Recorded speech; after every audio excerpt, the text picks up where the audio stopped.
Olha só. O ativo A tem retorno de 8%. Então, eu vou até desenhar aqui exatamente como eu estava fazendo lá. Então, você tem dois ativos, né? O A tem retorno de 8 e um desvio padrão de 5. Então, o que está acontecendo? Taxa livre de risco é dada, aqui é 6%, então é 6% a taxa livre de risco. Lembra que a taxa livre de risco ela vai estar sempre aqui, no ponto zero de desvio padrão, tá certo? Então é 6%. O ativo A tem retorno de 8%, então o ativo A tem retorno aqui de 8%, e um desvio padrão de 5%. Então, o desvio padrão é de 5, o retorno é de 8. Esse aqui é o ativo A. Beleza? Muito bom. E a pergunta é, qual seria o retorno esperado para um ativo de risco? Qual seria para um ativo de risco? 3% nesse mesmo mercado, considerando que ambos estão na fronteira eficiente. Então, a pergunta é, se eu tiver um cara aqui de 3% de risco, qual é o retorno esperado para esse cara? Então, os dois estão na fronteira eficiente. Como eu falei para vocês, fronteira eficiente sai da taxa livre de risco e vai embora.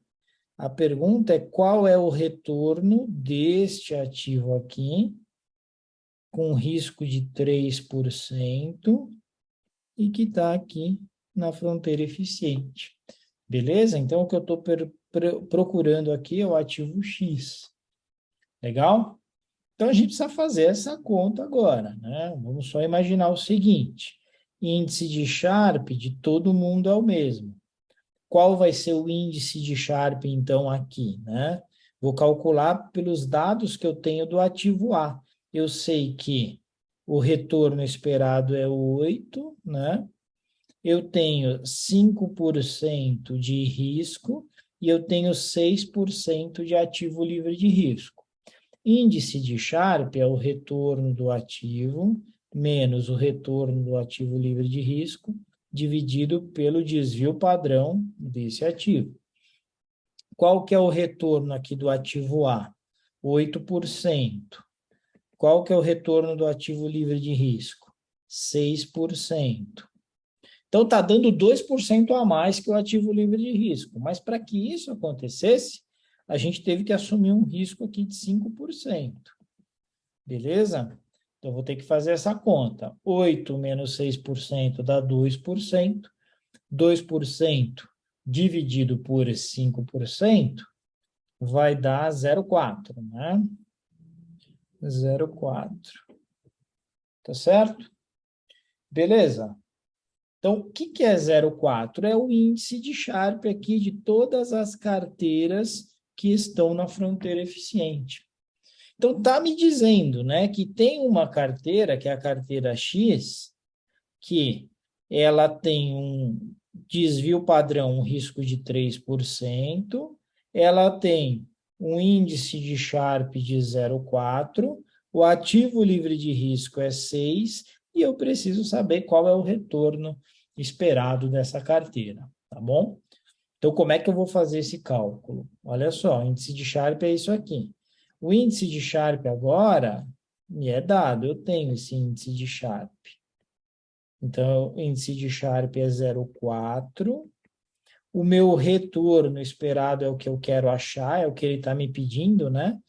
Qual seria o retorno esperado para um ativo de risco 3, né?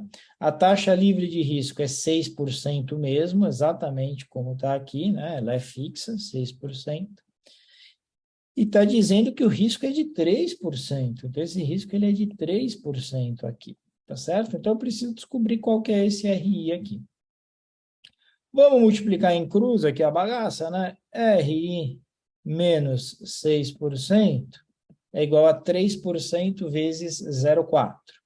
3% vezes 0,4 vai dar 1,2%. Legal? Muito bom. E aí? A gente joga os 6% para cá, né? Aí vai ficar aqui RI é igual a 6 mais 1,2, 7,2%, certo?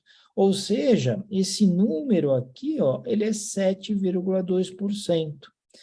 Tem um risco maior do que o risco zero, e, portanto, vai pagar um pouco mais que o ativo livre de risco, que seria 6, vai pagar 7,2, mas tem menos retorno esperado que o 8%, porque o risco é menor, o risco é 3, aqui o risco era 5. Então, 7,2 faz todo sentido aqui. É essa alternativa que você tem que marcar. Beleza?